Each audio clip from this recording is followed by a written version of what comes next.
안녕하세요. 기독교 청년들에 의한 기독교 청년들을 위한 기상청 6화 시작합니다.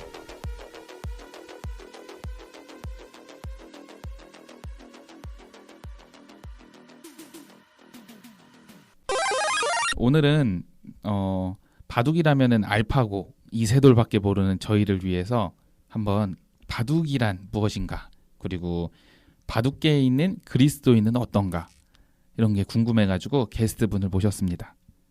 자기소개 부탁드리겠습니다. 네, 안녕하세요. 저는 자칭 알파고 이세돌님 제자인 지니입니다. 반갑습니다. 반갑습니다. 궁금한 게 있는데, 네. 자칭 이세돌 씨 제자라는 거는 그 이세돌 씨는 인정하지 않은데 본인만 그렇게 생각을 하시는 건가요? 저는 정말 잠깐 바람처럼 스치고 지나갔기 때문에 기억을 하실지는 잘 모르겠지만, 네, 자칭 제자로 남았습니다. 그런 의미에서. 네. 혹시 몇 호 제자세요? 그거는 제가 알 수가 없어요. 아마 많은 분들이 저처럼 스쳐 지나갔을 거라서. 그러면 스쳐 지나가셨다고 하는데 한 어느 정도 배우신 거예요? 실제로 그분과 바둑판에 마주 앉아서 한 횟수로는 한 2-3번 될까? 네, 그 정도예요. 그러셨구나. 네, 바람이죠.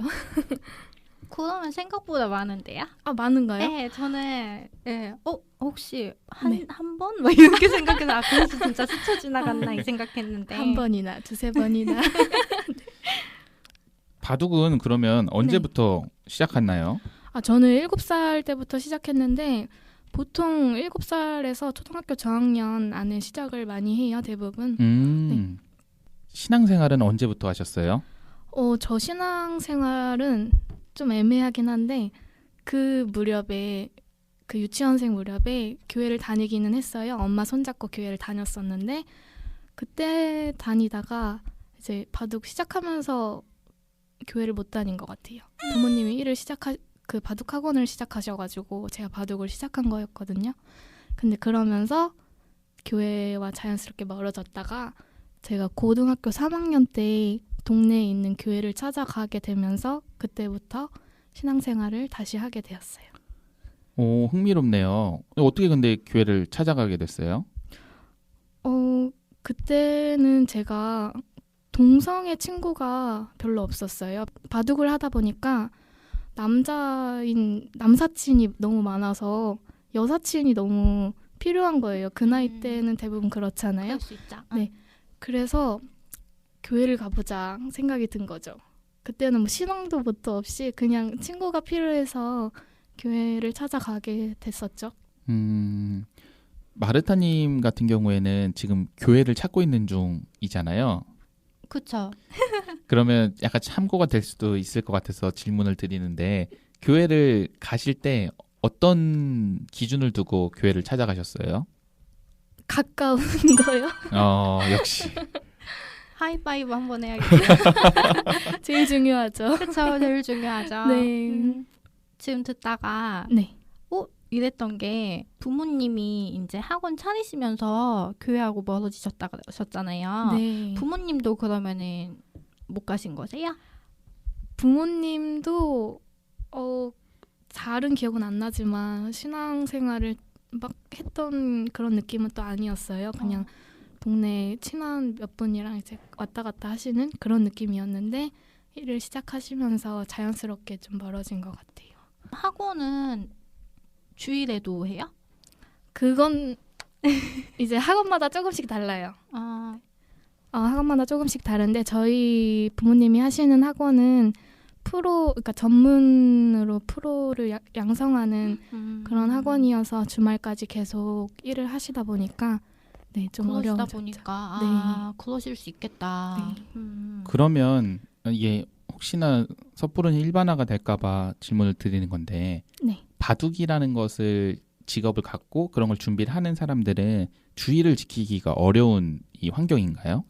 그렇다고 볼 수 있어요. 그 제일 큰 문제는 그 바둑 대회가 보통 주말에만 있어요. 평일에 있는 대회는 극히 드물어서 보통 토요일, 일요일 이렇게 진행이 되거든요. 그래서 바둑 두는 사람들은 바둑 대회를 안 나갈 수가 없잖아요. 그렇죠. 그렇기 때문에 주의를 지키기가 굉장히 좀 힘들어요. 진짜 어렵네요. 네.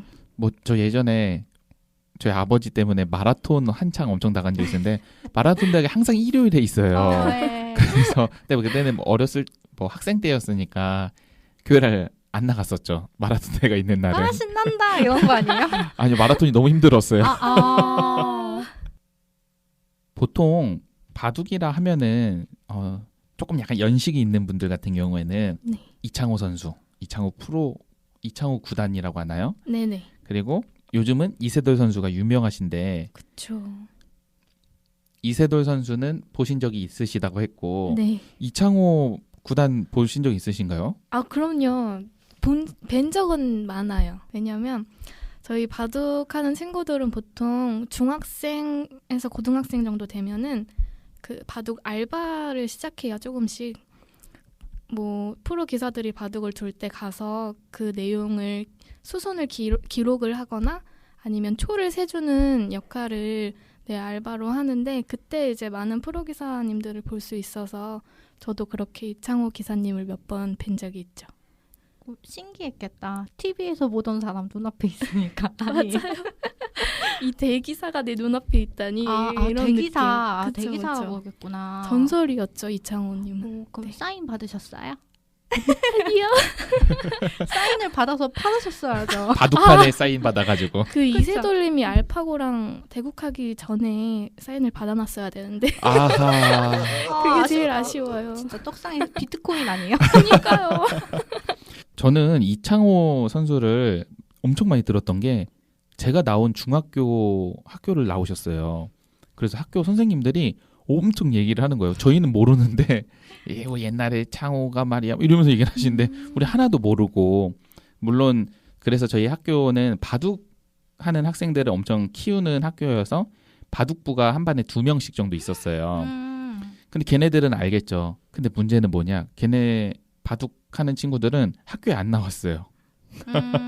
좋겠다. 이게 좀 지금은 아마 좀 어려울 수 있을 거예요. 지금은 뭐 예전에 정유라 뭐 그런 사건이 있으면서 이 스포츠계에서 막 예를 들어서 학교 교육 과정을 빠지고 뭔가 운동을 하고 이런 것들이 예전엔 됐었는데 지금은 안 되는 거로 바뀌어가지고 근데 제가 다녔던 중학교는 바둑부랑 야구부가 있었어요. 근데 야구부 애들은 오전까지 같이 수업을 듣고 점심 먹고 오후에 연습하러 갔는데 바둑부 친구들은 입학식 날 하루 보고 중간고사 날, 기말고사 날 보고 못 봤어요. 그럼 학업에 지장 없어요? 그게 저도 궁금하네요. 진희님, 네.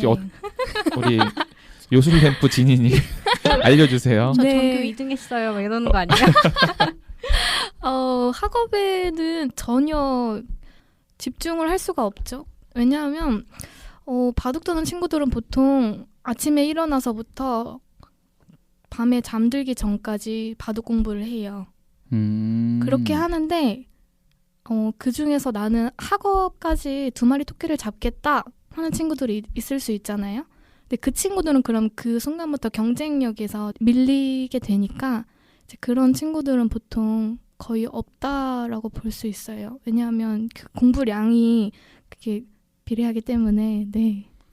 그럼 바둑 공부라고 그러셨는데 네. 구체적으로 뭐 어떤 공부예요? 저는 바둑 처음에 이제 미곰님이 우리 다음에 이제 바둑 기사님 모셔가지고 얘기할 거야 이제 이러시는 거죠. 네. 그래가지고 바둑 그냥 몰매 맞을까봐 여기까지 할게요. 나쁜 말 하려고 했죠. 계속하세요. 바둑 그냥 하얀색 돌, 검은색 돌 그냥 이렇게 놔가지고 전 약간 운빨 아닌가 이런 생각도 사실 했거든요. 이 의견은 마르타님 개인의 의견임을 말씀드립니다.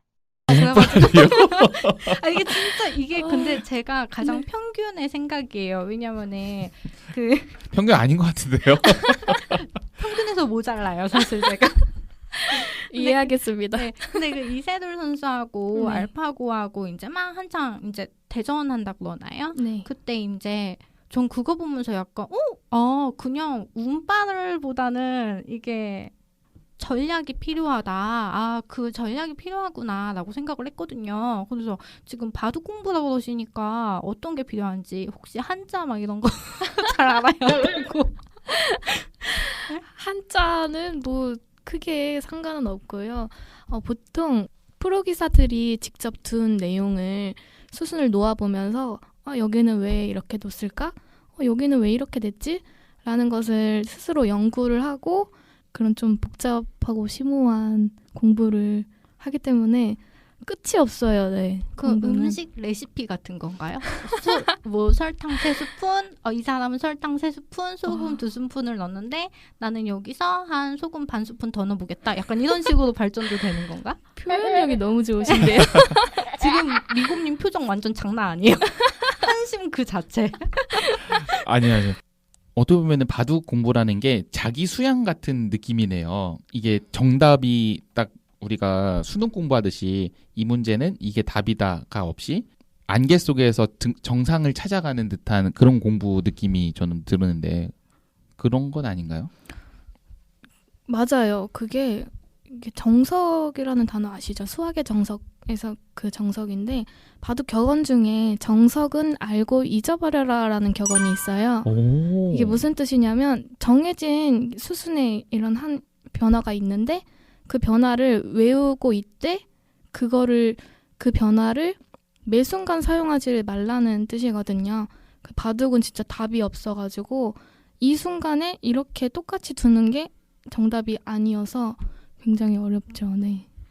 그러면 그런 공부를 하고 어찌됐든 대학원까지 바둑과로 지금 진학을 하셨는데 네. 무엇을 배우나요? 거기서는? 너무 궁금하네요. 대학교 바둑학과에 갔다 하면은 맨날 바둑을 두냐라고 물어보시는 분들이 많으신데요. 그렇게 오해하실 만도 하지만 저희는 바둑알을 잡는 날이 별로 없어요. 네. 심리학이라든지 교육 마케팅 또는 뭐 성인 교육, 아동 교육 이렇게 다양한 분야를 바둑과 접목해서 배우고 있습니다. 와, 신기하네요. 그렇죠. 신기해요. 신기하고 어렵네요, 뭔가. 심오한 세계인 것 같아요. 네. 네, 저도 잘 모르겠어요. 그 바둑 하시는 분들 같은 경우에는 네. 그 전략이 정말 몇 수 앞까지 들여다본다 이런 얘기를 그쵸. 많이 하시잖아요. 네. 그러니까 머릿속에 정말 그런 전략들이 꽉 차 있으신 거잖아요. 네. 혹시 바둑 기사들 중에서 그리스도인이 많은 편인 것 같나요? 아니면 적은 편인가요? 아니면 적절한가요? 많은 편은 아닌 것 같고요. 적절한지도 의문이긴 해요. 근데 없는 편은 아니죠. 왜냐하면 어쨌든 머릿속에 이런 게 꽉 차 있으면 이 하나님이 머릿속에 들어간다? 어쨌든 머릿속에 하나님이란 개념, 예수님이란 개념이 들어가기가 좀 어렵지 않을까? 라는 생각이 갑자기 들었어요. 이거 정말 무지한 질문이긴 한데 그래서 한번 여쭤봤거든요. 그거는 근데 바둑 두는 거랑은 별개의 문제 같아요. 사람마다 조금씩 다르잖아요. 저 같은 경우는 굉장히 스펀지 같아서 남이 이렇게 말을 하면은 그게 그대로 흡수가 잘 되는 스타일이어가지고 뭐 어떻게 보면 안 좋지만 어떻게 보면 저는 그렇게 해서 예수님을 잘 접했어가지고 네, 사람마다 다르지 않을까 싶습니다. 그러면 고3부터 이제 신앙생활을 시작하셨다고 하는데 네. 신앙생활을 시작하고 나서도 바둑을 계속 하셨잖아요. 그렇죠. 근데 어려움은 없으셨나요? 조그만 어려움은 조금씩 있었던 것 같은데 예를 들면은 제가 뭐 중등부 교사를 하고 뭐 어디를 섬기고 막 부서를 섬기고 하면서 크고 작은 행사들이 있잖아요. 근데 그런 것들이 시합이랑 겹치면 바둑 시합이랑 겹치면은 나는 어디로 가야 되지? 라는 좀 고민도 많이 했었던 것 같고 뭐 그거는 아직까지 풀리지 않는 네, 고민인 것 같아요. 네. 제가 무례한 질문 하나 할게요. 네.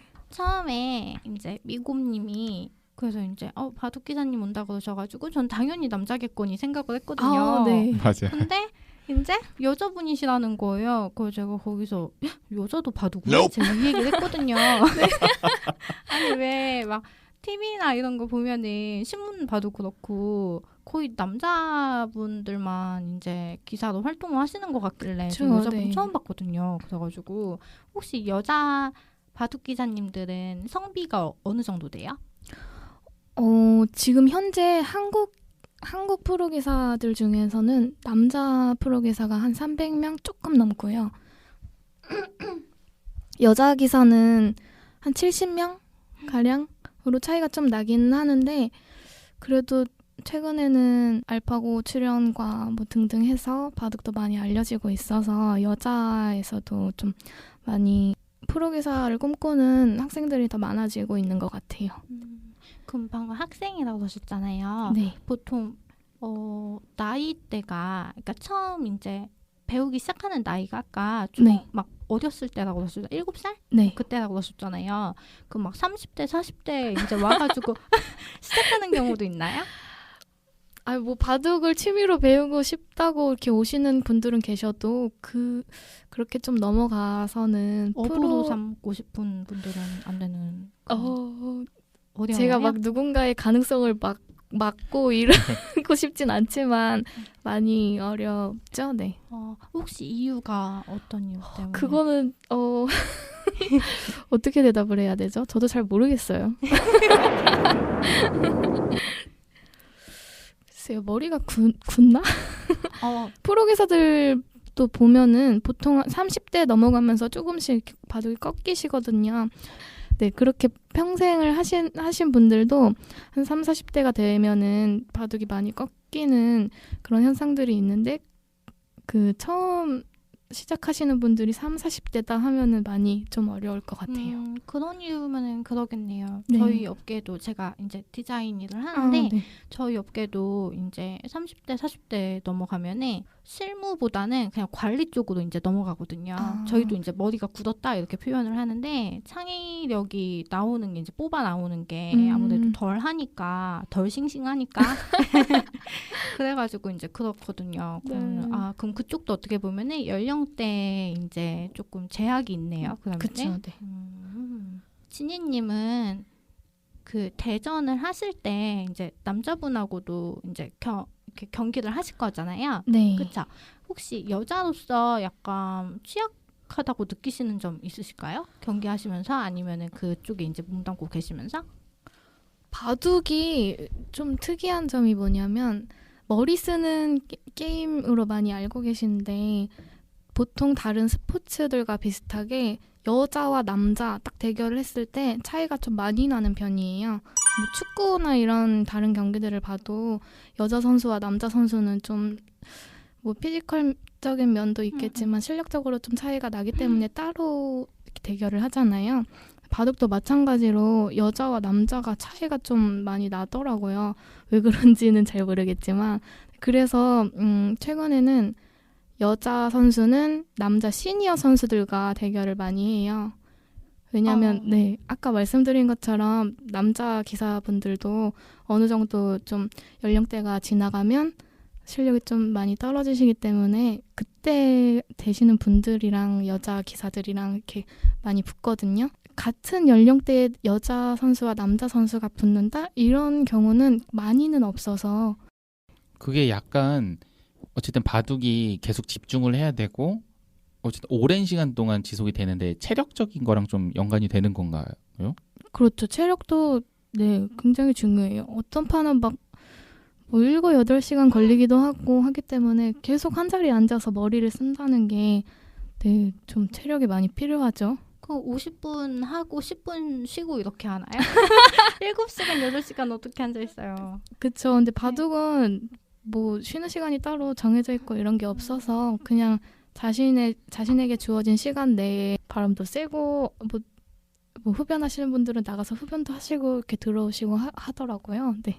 뇌를 사용한다는 게 에너지 소모가 정말 많이 되잖아요. 그렇죠. 그래서 정말 체력이 중요할 것 같다라는 생각이 들어요. 네, 맞아요. 그래서 그런지 지니님이 굉장히 운동도 잘하거든요.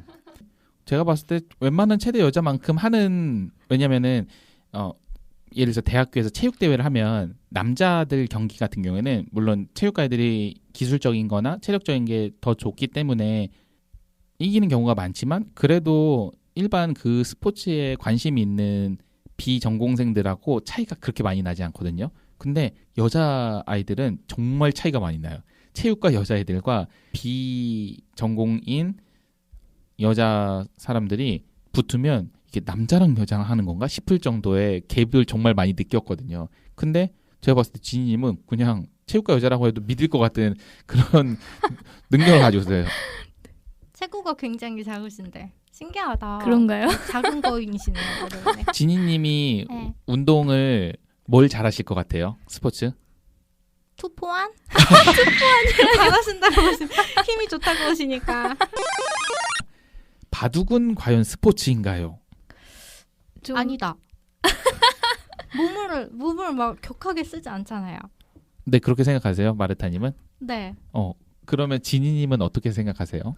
저도 이게 좀 풀리지 않는 그런 문제 같은 느낌이었는데 지금은 스포츠라고 생각을 하고 있어요. 네, 아, 그렇게 아예 공식적으로 이제 된 거예요? 네, 뭐 체전에도 나오고 전국체전에도 나오고 그리고 네 아시안 게임에도 나왔고 여러 군데에서 이제 체육 쪽 스포츠 쪽으로 인정을 받고 있는 것 같아요. 네. 그러면은 스포츠로 이제 딱 됐잖아요. 네. 그 외국 선수들도 있어요? 이게 바로 고정관념이죠. 바둑하면은 아시안만 할 것 같고 그쵸. 약간 이런 느낌? 제가 여름마다 유럽에 나가고 있는데 부러워. 올해는 못 가요. 네. 그 나가는 이유가 유럽에서 여름에 1년에 한 번씩 가장 큰 유러피안 바둑 콩글레스를 진행을 하고 있어요. 제가 한 4년 전인가? 3년 전부터 계속 거기를 가고 있는데 깜짝 놀랐던 게 유럽 분들이 한 1,000명 정도가 모이셔요.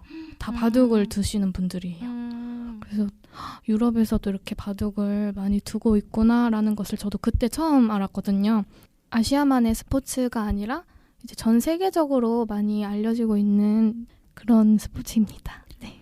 왜 스포츠냐고 여쭤봤던 게 제가 이번 학기 대학원 수업을 3과목을 들었어요. 그러니까 3명의 교수님을 만났겠죠. 근데 제가 어찌됐든 그래도 우리나라에서 체육 쪽으로 이름이 있는 학교에 대학원을 다니고 있는 상황인데 교수님 3분 중에 짜고 가신 건 아니지만 그중에 2분이 바둑 얘기를 하셨어요. 수업 중에. 2분 다 똑같이 바둑이 스포츠인가요? 저에게 질문을 던졌어요. 대학원이라는 게 어쨌든 생각을 하는 그런 수업이니까.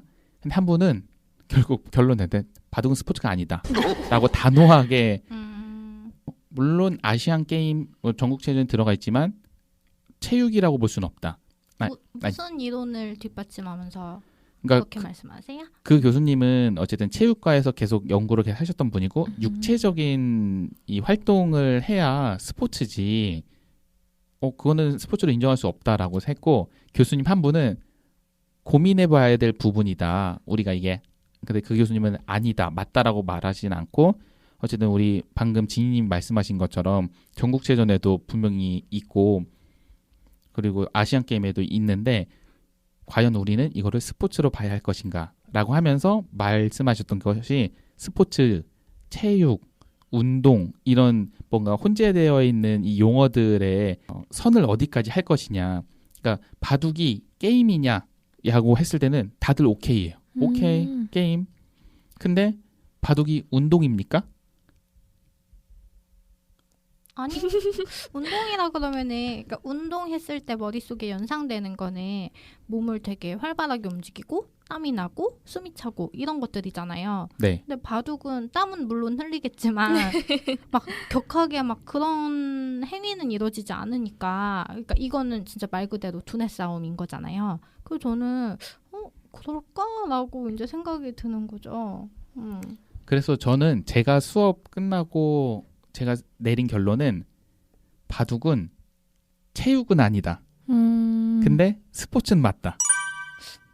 두 개 무슨 차이? 스포츠는 그런 어렵다. 일정한 룰을 정해놓고 이 상대들끼리 경기하는 근데 그게 육체적인 것 물론 바둑도 육체적인 움직임이 있지만 격하지 않을 뿐이잖아요. 그리고 어쨌든 뇌를 사용해서 하는 거기 때문에 스포츠가 맞다라고 생각하는 거죠. 근데 체육은 말씀하신 것처럼 격한 운동을 해서 하는 부분이라고 생각을 해요.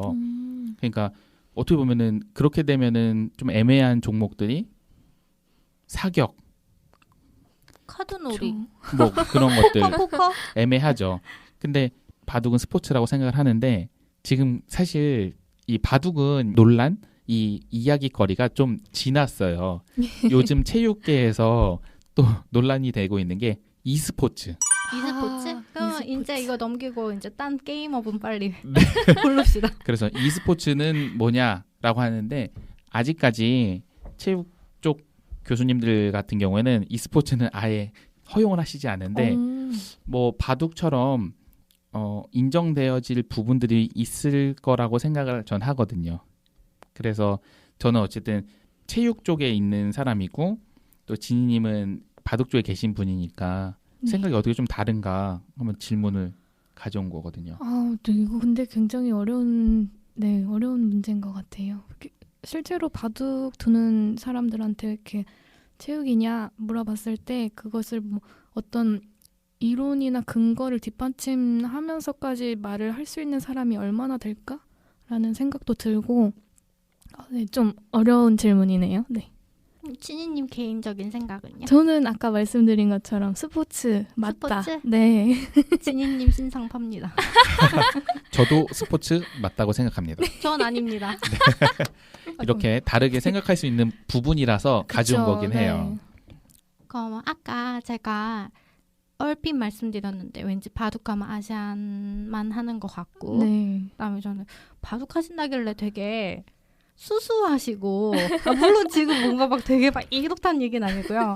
뭔가 되게 수수하시고 네. 인자하시고 안경 쓰시고 허허만 하실 것 같은데 네. 그런 편견이 있었거든요. 그렇죠. 네, 혹시 이제 주변에 이제 뭐 사람들이 뭐 하세요? 했을 때 바둑해요 하면 사람들이 이제 하는 얘기들 있나요? 대부분 놀라시죠? 너가? 약간 이런 느낌이에요. 아까 미곰님이 말씀하신 것처럼 저를 체육학과생으로 아는 분들이 거의 대부분이거든요. 왜냐면 진희님 키가 190이거든요. 그래서 체육하시는 줄 아나 보다. 190 조금 안 돼요. 그렇죠. 네. 1cm 모자라시는구나. 네. 네. 그러면 대회는 네. 한 달에 몇 번 정도 치르세요? 일단 한 달에 한 번은 무조건 있고요. 생각보다 많네요. 저는 그냥 두세 달에 한 번. 그렇게 생각했는데. 모두가 있는 건 아니에요. 아. 저는 지금 아마추어 선수로 활동을 하고 있는데 아마추어 리그가 하나 있어요. 그래서 그게 1년 동안 하는 리그여서 한 달에 한 번씩 모여서 그 리그를 두고요. 뭐 다른 단발성의 대회가 한 달에 한 번 꼴은 아니지만 뭐 두세 달에 한 번씩은 꾸준히 있는 편이에요. 그러면 수익은 혹시 어디서 창출되세요? 그렇게 대회에 나가서 상금? 네, 상금도 받고 아까 말씀드린 그런 프로기사들이 두는 대회에 가서 초를 세주거나 수순을 기록해서 알바비를 받고 뭐 이런 식으로 하고 있죠. 네. 짭짤한가요? 아무래도 뭐 최저 시급보다는 짭짤하겠죠? 네. 그럼 이제 제가 진희님 지금 안지 몇 년 됐는데 그래도 한 9년 됐죠 이제? 9년 다 그쵸. 돼가죠? 네. 상금이 생각보다 많아요. 많아요? 마르타님이 지금 아니에요. 생각하시는 것보다 많아요. 방송 들으시는 이제 육아 중이신 분들 이제 네. 아이들 바둑으로 이제 바꾸시는. 바둑 정말 괜찮습니다. 네. 계속 바둑 쪽에 계시면서 신앙생활을 하면서 어려운 부분들이 아까 전에는 뭐 교육부서 할 때 행사 이런 거 했을 때 선택하는 거에 어려움이 있었다고 했는데 네. 그거 말고 개인의 신앙에 있어서 어려운 적이 있었나요? 한 번은 이슈가 된 적이 있었는데 그 여자 프로기사님 A씨라고 해야 되나요? A씨가 그리스도인인데 주일에 바둑 대회를 나갈 수 없다라고 선언을 한 적이 있어요. 언제요? 그거가 한 10년 정도 됐나요? 네. 그 전에 그렇게 선언을 딱 하셔가지고 완전 난리였죠. 그분이 그래도 어느 정도 상위권에 계시는 분이었기 때문에 네가 여길 안 나온다고? 뭐 그리스도인이 뭔데? 막 이런 식으로 좀 부딪힌 적이 있었어요. 근데 그분은 자기 신앙을 딱 가지고 현재까지도 주일에 나는 시합 안 나갈 거야라고 페이스북에 올리셨더라고요. 최근에 또. 그래서 그분의 모습을 그때 보면서 나는 지금 잘못하고 있는 건가? 내 신앙이 잘못됐나라는 생각을 한 적은 있었어요. 근데 뭐 제가 꼭 그분과 같이 해야 되고 뭐 그런 식으로 나의 신앙을 좀 판단하는 거는 아니구나라는 좀 결론을 얻었던 것 같아요. 네. 마르타님은 어떠신 것 같아요? 지금 얘기 들으니까 저도 막 떠오르는 게 지금 말씀하신 문제라 그럴까요? 이런 거는 모든 사람한테 어느 직군이나 있는 것 같은 게 저 같은 경우는 이제 디자인 일을 한다고 그랬잖아요. 네. 원래 저희 업계가 야근이 되게 많아요. 그러니까 정해진 야근이 아니고 그냥 갑자기 이제 생기는 그런 야근이 많은데 제가 처음에 다녔던 회사에서 언니 하나가 있었는데 그 언니 별명이 예수빠였어요. 그러니까 좋은 어감은 아니죠. 이게 이유가 뭐냐면은 그 언니가 수요 예배 가야 되고 금요철야 가야 되니까 그 다음에 이제 또 교회에서 뭔가 언니가 무슨 장 같은 걸 한대요. 그래가지고 뭐 중간중간 회의를 하거나 하면은 언니가 이제 나가는 거예요. 근데 그 회사가 처음에 다녔던 데가 편집 회사였는데 편집하는 데가 월말이 특히 바빠요. 근데 월말 되면 뭐 있어요? 크리스마스 있죠. 송구영신 있죠. 계속 빠지는 거예요. 네. 그러니까 사람들이 뒤에서 엄청 막 씹는 거예요. 씹으면서 저한테 너도 교회 다니는데 왜 너는 안 가? 이렇게 이제 해버리니까 저는 거기서 뭐야 내가 믿음 없는 애가 돼버렸네? 약간 이렇게 되고 그 언니는 그냥 완전 못해 처먹은 년이 돼버렸고 그래서 전 그거 보면서도 사실 언니 보면서 근데 와 대단하다가 아니고 진짜 이기적이다라는 생각이 들었거든요. 저는 막 내 믿음이 잘못된 건가? 그게 아니고 진짜 이기적인 사람이라고 생각을 했어요. 그래서 저는 지금 진희님 얘기 들으면서 이게 그러니까 삶하고 그 신앙생활 있잖아요. 그러니까 우리가 교회에서 뭔가 활동을 하고 하는 거 신앙생활 그거하고 밸런스를 어떻게 맞춰야 되는지는 우리가 죽을 때까지 갖고 가야 되는 숙제라고 생각을 하거든요. 여기서 답을 내릴 수 없을 것 같고. 근데 그 여자 기사분 분명히 찬성하는 크리스찬도 있을 거예요. 그렇죠. 근데 저는 약간 반대요. 반대예요, 저는. 미국님은요? 저는 그분이 그런 선언을 했고 그렇게 행동을 하신 거에 대한 비판을 할 생각은 없어요. 내가 뭐가 돼요? 그건 본인의 신앙이고 본인이 걸어가는 그리스도인으로서의 길이라고 생각을 하거든요. 근데 저라면은 다른 방법을 찾아봤을 것 같아요.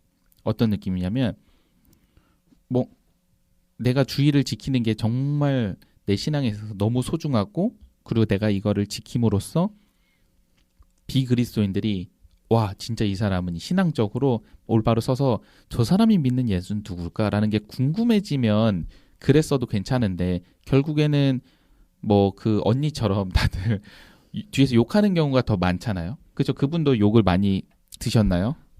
오래전 일이라 정확히 기억은 안 나지만 부딪히는 사람들이 분명 있었던 것 같아요. 네. 제가 생각하기에 우리가 그리스도인이라고 말하면 전 가장 첫 번째가 내가 만나고 있는 비그리스도인, 그리스도인 다 포함해가지고 만나고 있는 사람들하고 이루어져 있는 공동체, 회사일 수도 있고 뭐 어떤 뭐 소모임일 수도 있고 그때 거기서 최선을 다하는 게 그리스도인의 첫 번째 스텝이라고 생각을 해요. 왜냐하면 그 자리에서 열심히 먼저 해야 그거를 그 사람들하고의 관계도 분명히 맺어질 거고 사람으로서의 관계가 맺어지잖아요. 근데 그 상황에서 그것도 안 하고 수요 예배 간다고 일 내팽겨치고 지난화에 얘기 나왔었잖아요. 분명히 그분은 거기에 책임을 져야 되는 장인데도 그랬을 때 사람들은 교회 다니는 사람들은 다 이기적이다. 저렇게 이기적이다라는 생각을 할 수밖에 없는 거거든요. 그렇죠. 그러니까 더 조심을 했어야 되니까 저는 그분이 이름이 좀 있으신 분이라면서요. 네. 근데 굳이 그렇게 막 SNS에 막 이렇게 공론화 어떻게 하는 거잖아요. 그쵸. 물론 자기 개인적인 뭐 이렇게 생각을 막 이렇게 쓰는 곳이긴 하지만 네. 그래서 저는 굳이 그렇게까지 하면서 해야 될까? 아니면 자기가 뭐 운동이라도 진짜 본격적으로 펼치면서 뭐 다른 방향으로 이제 어쩌고 할 수 있는 그런 거를 마련하고서는 그렇게 하던지 그것도 아니고 하면은 뭐 제가 걱정되는 거는 그런 거예요. 저는 이게 지금 코로나 되게 길어지고 있잖아요. 네. 그리고 이제 전번 주에 교회 하나 터졌잖아요. 네. 이게 저는 이런 것들이 다 누적이 돼가지고 축적이 돼가지고 이제 사람들이 받았던 피로도나 스트레스가 터져가지고 이제 그동안 쌓여왔던 게 이제 기독교인한테 다 오는 거라고 생각을 하거든요. 얘네들은 우리가 회사에서 겪었던 기독교인들은 이기적이고 지밖에 모르니까 이 코로나 아랑곳 안 하고 예배 드려가지고 이렇게 터트린다. 못돼 처먹은 것 때린다. 약간 이렇게 돼버리는 것 같은 느낌? 그런 연장선도 있겠다고 생각이 갑자기 드네요. 저는 오히려 제가 회사에서 야근을 해야 돼요. 근데 수요 예배를 가야 돼. 원래 수요 예배를 매번 갔는데 오늘은 야근해서 못 가게 됐어. 그러면 오히려 더 일을 더 열심히 할 것 같아요. 그래서 야근하는 다른 사람들 뭐 부하나 아니면 동료들한테 더 뭐 맛있는 것도 좀 사주고 우리 열심히 해서 이걸 잘 해보자. 근데 내가 매주 수요 예배를 드리는 거 이 사람들이 알 거란 말이에요. 근데 그럼에도 여기에서 더 희생을 하는 걸 봤을 때 차라리 그게 더 이 사람들은 그리스도인답게 볼지 않을까. 그렇죠. 아니면은 뭐 그럼 이것까지만 하고 너 가 하고 우리가 나머지 알아서 커버해줄게 이렇게 얘기가 나올 수도 있겠죠. 뭐 그러면은. 그러니까 저는 그리스도인이라는 게 예배 꼬박꼬박 수요예배 금요예배 예배를 참석을 하고 말씀을 하루에 뭐 몇 장씩 통독을 하고 큐티하는 사람이 그리스도인이라 생각하지 않거든요. 사람들 특히나 비그리스도인들하고 같이 있을 때 더 선한 영향력을 끼치는 사람이 그리스도인이지 그냥 말씀 많이 알고 그럼 우리가 맨날 욕하는 바리새인들이잖아요. 그 모습은. 근데 실제적으로 영향은 주지 않고 내 개인의 신앙만 중요한 거예요. 나하고 하나님하고의 어떻게 보면 굉장히 어린아이 같은 신앙인 거죠. 그런 사람들은 뭔가 나한테 뺏기잖아요. 그러면 하나님 또 원망도 잘할 사람들인 거죠. 그러니까 그분들의 신앙이 미성숙한 건데 나이는 점점 먹어가니까 본인이 성숙하다고 생각을 하는 거죠. 그리고 교회 계속 다니면 들은 것도 많으니까 뭐 어디 막 씨부리고 네 죄송합니다. 그 정도면 순하죠. 저는 그렇게 생각해요. 그래서 오히려 각자 자기 자리에서 최선을 다하는 게 그리스도인의 가장 중요한 덕목이라고 생각을 하는 거예요. 저도 네, 미곰님 말씀에 진짜 그대로 네, 공감을 합니다. 교회 동생을 상담해 준 적이 있는데 그 동생이 옷가게에서 일을 한대요. 근데 뭐 회식을 하더라도 근데 그 친구는 술을 안 먹어서 회식 자리에서 술을 안 먹고도 굉장히 막 잘 지내고 그리고 뭔가 그 친구가 내 옷가게에서 일을 하면서 또 이름 있는 데여서 이제 매니저하고 이렇게 점점 밟아가려고 준비하는 중인데 자라? 아니에요. H&M. 네 그런데 그 친구가 그런 얘기를 하더라고요. 자기가 뭐 이걸 하려고 하는데 저기 위에 분이 누구 씨는 이제 무슨 과정을 이제 올라갔고 이걸 해야 되는데 원래 그 사람들이 주일날 나와서 일을 해야 되는데 누구 씨는 뭐 이 부분을 좀 우리가 양해를 해줄 테니까 이렇게 하세요 하면서 주일을 지킬 수 있었던 거예요. 근데 일이 바빠지고 이렇게 하면서 주일에 일할 사람이 좀 적어지면서 같이 어쨌든 그 급에 있는 사람들이 왜 쟤는 저를 안 해? 라는 생각을 하는 거예요. 그런 말도 그 친구한테 하고. 근데 그 친구는 억울한 거예요. 내가 무조건 빼달라고 한 것도 아니고 위에서 양해를 해줬을 때 감사하다고 받았고 그래서 지금 자기가 이제 주의를 지키지 못하고 그 일을 하는 게 맞는가라는 질문을 했었어요. 저한테. 만약에 마르타님은 뭐라고 대답해 줬을 것 같아요? 그건 융통성 문제다라고 저는 말했을 것 같아요. 저는 그 친구한테 그 질문을 받고 첫 번째 했던 말이 너 되게 그리스도인으로서 열심히 살았나 보다. 비그리스도인들 사이에서 라는 말을 먼저 해줬어요. 왜요? 왜냐하면 그러니까 알아서 너 주일 잘 지킬 수 있도록 주일날을 빼줬고 그리고 뭔가 술자리나 이런 데 회식 자리 가서 사람들하고 관계를 잘 가졌기 때문에 그 전까지 왜냐면 그 옷가게가 일이 힘들어지기 전까지는 그거에 대해서 아무도 토를 달지 않았던 거잖아요. 저는 그런 부분이 그 친구가 엄청 그리스도인으로서 그 자리에서 잘 살았구나라고 생각이 들었거든요. 위로를 먼저 해주고 싶었어요. 그 친구한테. 그러면은 양해를 해준 사람하고 그 다음에 이제 너는 뭔데 왜 그날 빠져라고 한 사람은 동일 인물이에요? 아니면 다른 아니에요. 사람이에요? 다른 사람이에요. 아 다른 사람이에요? 그럼 성격 차이 아니에요? 얘는 착하고 얘는 못되고 그거 아니에요? 그러니까 본인이 힘들어지니까 그 자기도 일요일에 쉬고 싶은데 얘만 약간 특혜받는 것 같으니까 약간 셈이 났던 거죠. 그래서 어쨌든 제가 뭐라고 정확하게 답했는지는 기억이 나지 않지만 그거는 너가 너의 신앙에 맞게 기도해보고 우리 팬다는 기도해보고 결정을 하겠다. 근데 저는 그 친구랑 얘기했던 게 가장 기억이 나는 게 이렇게 열심히 자기 자리에서 그리스도인으로 살아가는 그 친구 20대 중반 초중반이거든요. 있구나. 그래서 정말 잘했다라고 말해주고 싶어서 그 얘기했던 게 가장 기억에 남거든요. 미국님은 되게 위로를 잘해주는 사람이니까 그래요? 저였으면은 다른 데다 맸을 것 같아요. 네. 저는 별로 자상하지가 않아가지고 보통 교회에서는 그냥 교회 열심히 나오고 교회에서 말 잘 듣는 애들한테 칭찬을 많이 해주거든요. 그게 그러니까 애들이 그게 잘하는 건 줄 아는 거예요. 근데 교회 내에서만 잘하는 건 중요하지 않잖아요. 분명히 우리는 복음을 믿지 않는 사람들에게 전한 거에 목적이 있는데 그냥 거기에만 계속 매몰되어 있는 거죠. 근데 그 언니 말은 그거였어요. 그 제가 말한 그 막 수요 예배 막 금요일에 가야 되니까 이제 빠지던 언니 그 언니 얘기는 그거였어요. 자기네 여기 사는 건 잠깐이래요. 근데 이제 천국 가서 영원히 살아야 되니까 그때를 위해서 상금을 쌓아야 된다는 거죠. 이제 여기는 잠깐 머물렀다 가는 거니까. 근데 이게 제가 이 언니 듣고 약간 미쳤나 약간 이런 생각을 하긴 했는데 제가 이제 신앙생활을 하면서 저도 이제 유치원 때부터 했거든요. 하면서 약간 광적으로 이제 다니는 분들 있잖아요. 생각보다 많아요. 그러니까 지금 나는 여기 잠깐 머물렀다 가는 사람이니까 지금보다 이제 교회 그러니까 신앙생활에 조금 더 헌신해가지고 이제 쌓아야 된다. 큰일 났다 그분들. 천국 가가지고 뒤통수 맞았다고 생각하겠네. 본인들이 잘하는 거라고 생각했을 텐데. 근데 그건 정말 아니라고 생각하는 게 그 말은 과정보다 결과가 중요하다라고 지금 과정은 필요 없다라는 것처럼 느껴지는 게 그게 한국 교육이잖아요. 과정 필요 없이 결과만 좋으면 되는 거. 전 그렇게 생각하지 않아요. 그건 미국님이 다른 사람이라고. 전 특수교사라 그래요. 그렇죠. 왜냐면 과정이 진짜 중요한 게 어쨌든 천국에 가서 그런 좋은 대접을 받기 위해서 한다고 하는데 이거랑 똑같은 거예요. 나는 이제 승진을 해야 되기 때문에 내 인사권을 가진 사람한테는 잘 보이면 돼. 근데 나랑 인사권이 상관없는 사람하고는 관계 안 맺고 그냥 내가 하고 싶은 대로 쓰레기같이 하면 돼. 근데 그 말대로 그 사람은 그래도 잘 올라가겠죠. 잘 올라가죠. 하지만 교회 우리가 믿는 신앙은 그거랑 다른 부분이잖아요. 그렇죠. 다른 부분이죠.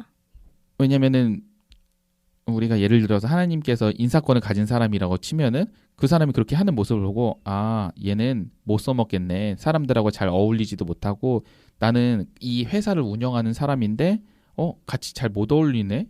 난 같이 잘 끌고 가야 되는데 얘가 그래도 직급이 좀 높고 더 뭔가 머리가 똑똑한 놈인데 지 혼자만 살려고 하네 라고 생각을 하실 것 같은 거죠. 그래서 저는 그분들의 신앙은 제가 남의 신앙에 대해서 왈가불가 잘 안 하는데 좀 치사한 것 같아요. 치사. 그리고 너무 저는 목사님이 잘못 가르쳤다. 그럴 수도 있어요. 제가 일하는 학교가 기독교 학교인데 교회를 다니지 않는 분들도 엄청 많으세요. 그러니까 그런 거 관계없이 교사라는 그거에 포커스를 맞춰서 채용을 했기 때문에 근데 그래서 교회 다니는 사람들이 많지 않아서 서로 교회 다니진 않는데 어떤 선생님이 저한테 술에 대해서 얘기를 했어요. 그래서 저는 술을 마십니다. 이래서 차라리 그 믿지 않은 분들하고 이렇게 할 때 더 이렇게 하고 해서 저는 그분들을 믿게 하는 게 더 중요하다고 생각합니다라고 했더니 그 선생님이 나 같은 사람 때문에 본인 같은 교회 다니는 사람들이 힘들어진다라는 거예요. 그러니까 쟤는 교회 다니는데 술 먹는데 너는 왜 안 먹어? 그게 너무 싫은 거예요, 본인은.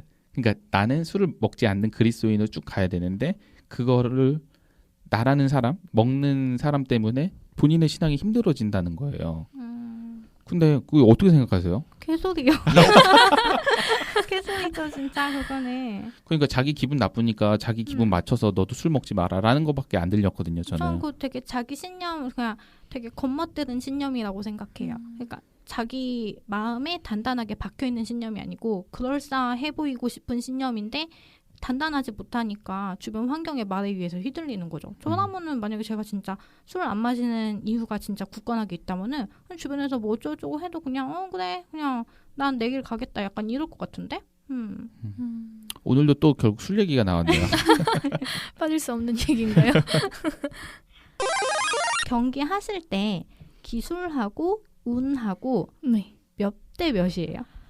오, 기술이 9 정도 되지 않을까. 그럼 운은 1밖에 안 돼요?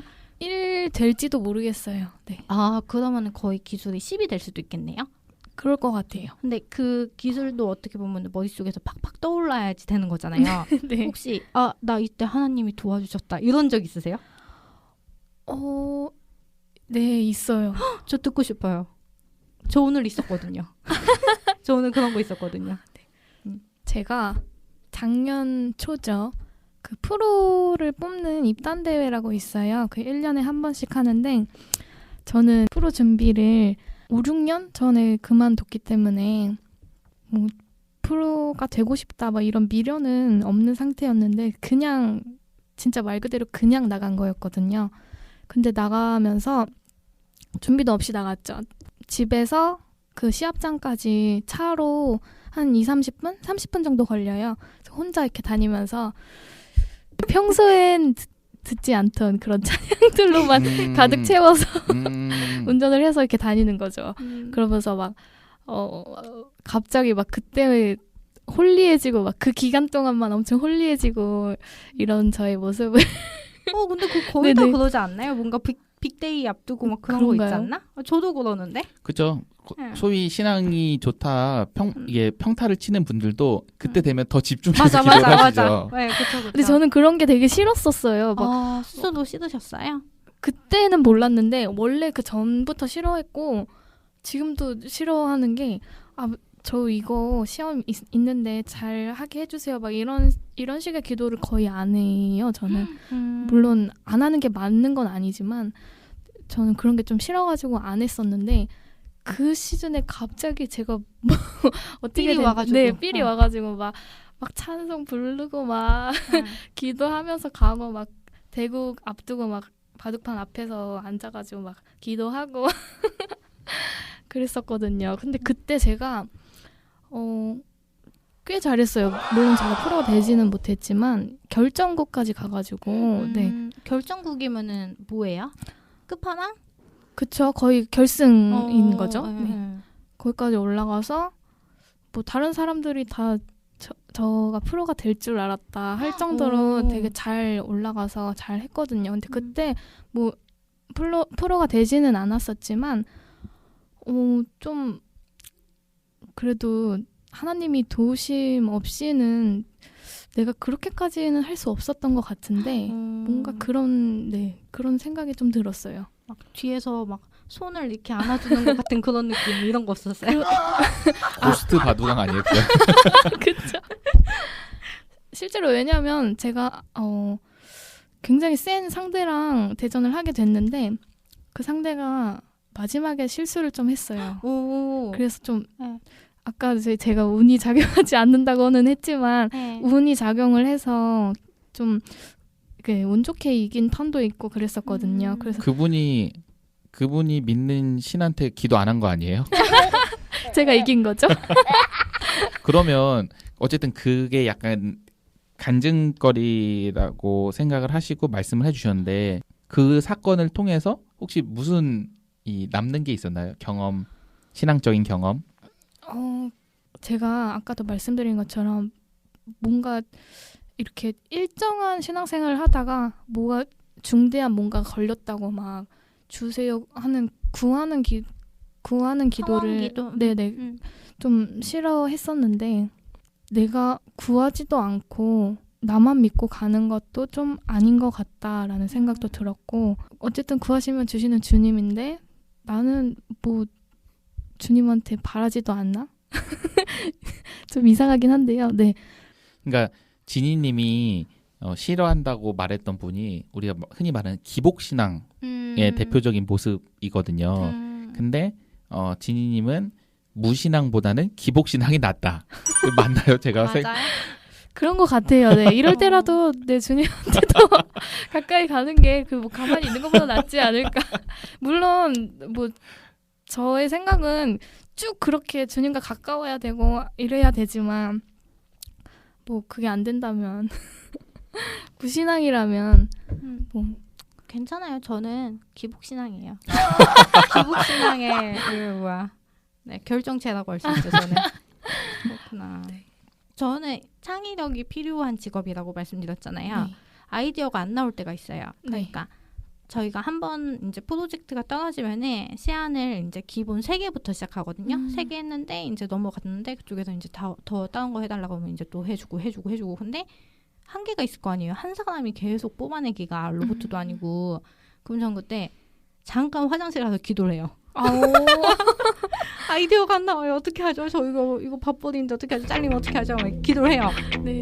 화장실 이제 나와서 사무실 문 여는 순간 갑자기 아이디어가 생각나는 거예요. 진짜요? 진짜 그래서 회사 동생이 맨날 장난스럽게 저한테 이제 아이디어 안 떠올라 어떻게 하지 이러면은 이제 회사 동생 실장님 그냥 화장실 갔다 오세요 이렇게 할 때가 있거든요. 네, 그리고 저는 항상 하나님이 함께 하신다고 믿지만, 예, 이제 엄마 아빠한테 그냥 엄마 나 용돈이 떨어졌네 좀 주세요 하면은 주시지 않을까 그런 느낌? 오, 저도 한번 써먹어야겠네요. 대국하다 안 돼요. 화장실. 안 주신다 그래서 시험 들지 마시고. 아유, 그럼요. 기도라는 게 어찌됐든 하나님과 내가 하는 대화인 거잖아요. 네. 근데 하나님이 뭔가 내가 기도한 거를 다 들어주시진 않잖아요. 그렇죠. 하나님께서는 우리의 모든 기도에 응답을 해주신다고 하는데 그 응답이 안 들어주는 게 응답일 수도 있고 무응답도 들어주시는 거라고 말을 하잖아요. 근데 저는 마르타님 같은 경우에는 이 기도를 해서 아이디어를 주셨다고 생각하지만 제가 여기 3자로서 봤을 때는 마르타님이 하나님과 기도를 함으로써 본인의 머릿속 생각이 정리가 됐을 거라고 생각을 들거든요. 그럴 수도 있겠다. 네. 네. 하지만 저는 들어주신다고 믿을래요. 아, 네. 그렇죠. 어렵네요. 안 들어주시면은 지금 딴 사람 기도 들어주시면 바쁜가 보다 이렇게 생각하면 되니까. 그렇죠. 구하면 주시는 하나님. 너무 좋아요. 이거 사이비처럼 가는 거 아니에요? 아니에요. 뭐 야매 방송이니까 저희는. 야매 방송. 제가 지니님하고 신앙생활을 같이 했었잖아요. 그렇죠. 제가 맨날 욕하는 전 교회. 죄송합니다. 지금 전 교회 다니시고 계시는데. 괜찮습니다. 지니님이 다니고 있는 이 교회 네. 거기서 같이 신앙생활을 했었거든요. 그래서 지니님을 처음 봤을 때가 고등학생이었어요. 그죠? 그때 바둑으로 하셨죠. 네. 그때도. 그랬는데 그때 지니님을 처음 봤을 때가 제가 하나님을 만난 지 얼마 안 됐을 때, 갓 됐을 때. 그래서 항상 신앙이 한창 뜨거워졌다가 약간 이제 싹 천천히 가라앉고 있을 때였거든요.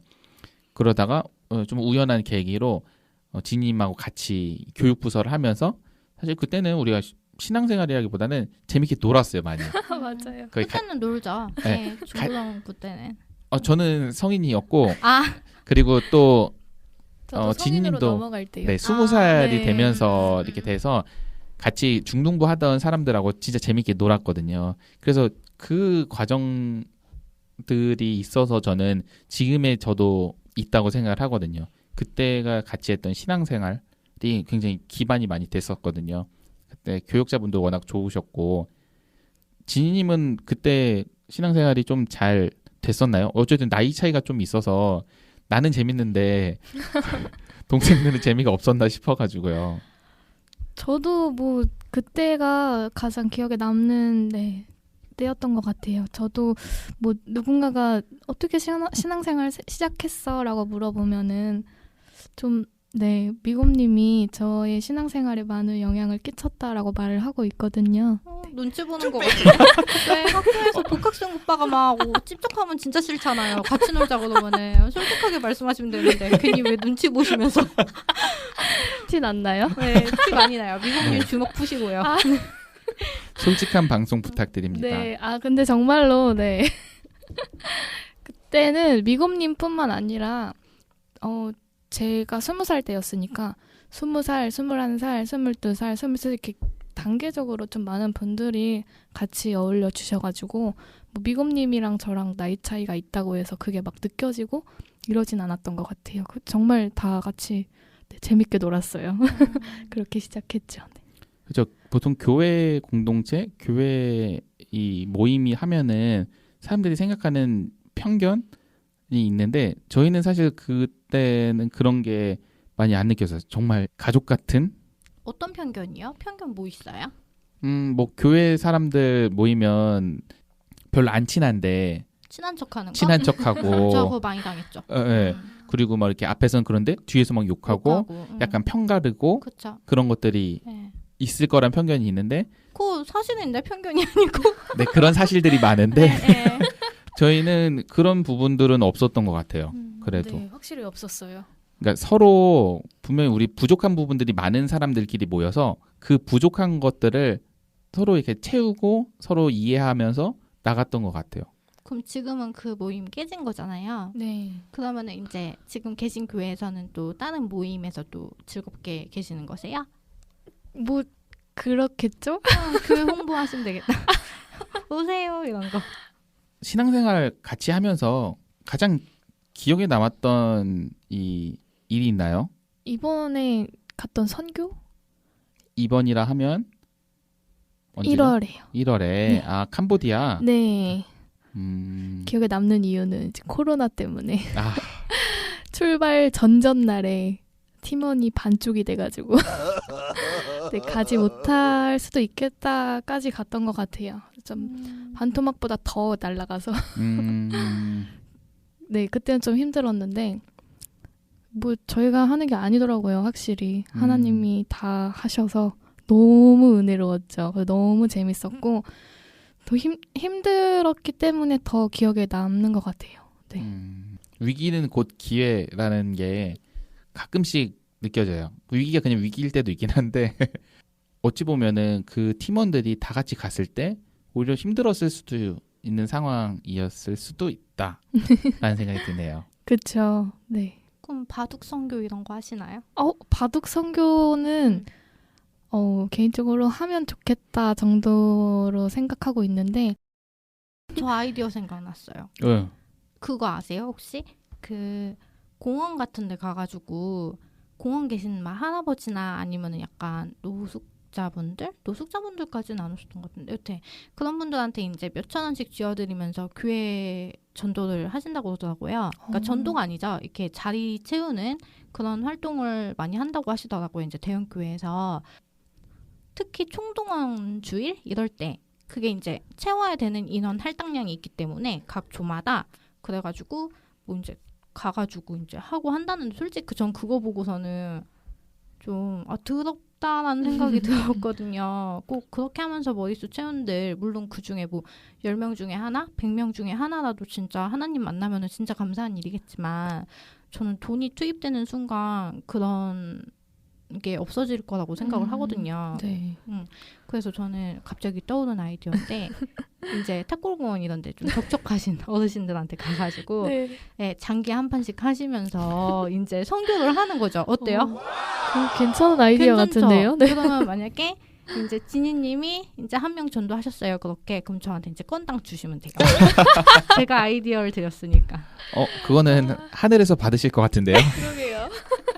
근데 저는 머릿수 채우는 게 사실 제일 의미 없다고 생각을 하는 게 뭐 사실 우리가 신천지도 아니고 한 명씩 전도할 때마다 포인트 쌓이고 만약 못 쌓이면은 뭐 110만 원 내면은 포인트 1포인트 또 올려준다잖아요. 어디요? 신천지 가요. 아이고.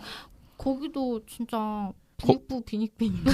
아 거기는 지금 엄청 치열하게 경쟁하고 있잖아요. 14만 4천 명이면 원래 된다고 했는데 그게 넘어버려서 거기 안에서 또 무한 경쟁을 하고 있기 때문에 그것도 전도라는 거를 무한 경쟁하니까 너무 힘들 것 같은데 근데 우리가 꼭 신천지만 욕할 게 아니라 그런 총동원주의에서 머릿수 채우려고 하는 것도 별반 다르지 않겠다라는 생각이 드는 거예요. 그리고 전도하시는 분들의 정말 내가 이 사람에게 복음을 전해야겠다가 아니라 내가 이 사람에게 복음을 전해서 내가 큰 상금을 받아야겠다. 상급을 받아야겠다. 이런 생각을 하는 게 이게 신앙적으로 맞나? 라는 생각이 드는 거죠. 그러니까 이론적으로는 물론 공감을 하고 아니라고 생각을 하는데 저는 한편으로는 제가 만약에 어디에 장이에요. 뭐 구역 장이라든지 이렇게 했는데 만약에 갑자기 전도사님이나 목사님이 우리 구역 목사님이 막 와가지고 목사님이 몇 명 채우래 이번 주일에 이렇게 하면은 물론 이론적으로는 그러겠지만 당장 손쉬운 방법을 쓸 것 같거든요. 그러니까 이제 돈 몇천 원씩 쥐어주시면서 이제 오시라고 하겠죠. 그래서 저는 아예 위에서 그런 걸 하지 말아야 된다고 생각해요. 맞아요. 네. 그러니까 따르는 사람들, 그러니까 무지하게 따른다고 저 표현하기는 좀 그렇고, 그러니까 따르는 사람들도 잘못됐긴 한데 그 사람들 나름의 고충이 있을 거란 말이에요. 그러니까 위에서 좀 알아서 해야 되는데 그러지 않으니까 현실은 생각보다 아름답지 않죠. 어쨌든 사실 저희 윗세대 어르신들 뭔가 생각이 더 우리보다 더 많이 고착화되신 분들 같은 경우에는 생각이 바뀌기 어렵다라는 거를 뼈저리게 많이 느껴요. 그래서 뭐 보수 교회들에서 막 문제가 일어나면은 우리가 할 수 있는 게 맨날 욕하는 것밖에 없잖아요. 근데 그 욕하는 게 대안이 될 수는 없으니까. 그러니까 바둑선교 해야죠. 바둑선교. 그렇죠. 그래서 그런 우리가 할 수 있는 것들을 해야 하는 게 우리의 발걸음이라고 생각이 드는 거죠. 그럼 미국님 무슨 선교 하실 수 있을 것 같아요? 지금 생각하시면은? 저는 뭐 하게 되면 네. 장애인 부모님, 장애인 가정 선교. 오 괜찮다. 진짜 괜찮다 그거. 사실 장애인들을 수용하고 장애인들을 교육하고 치료하는 것들이 기독교 재단인 경우들이 굉장히 많아요. 뭐 어떤 교회에서 뭐 어디를 뭐 차려가지고 이렇게 하는.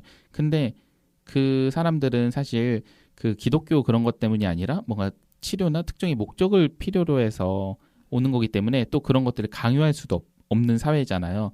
근데 그거를 그 사람들이 뭐 여기 학교 다니니까 너네 무조건 예배 드려. 나 아니거든. 예전에는 그렇게 됐었는데 지금은 학기 초에 보내요. 예배 안 드릴 분 할 사람 가정은 말해달라. 그러면 걔네들을 그 예배 시간에 따로 다른 프로그램 하거든요.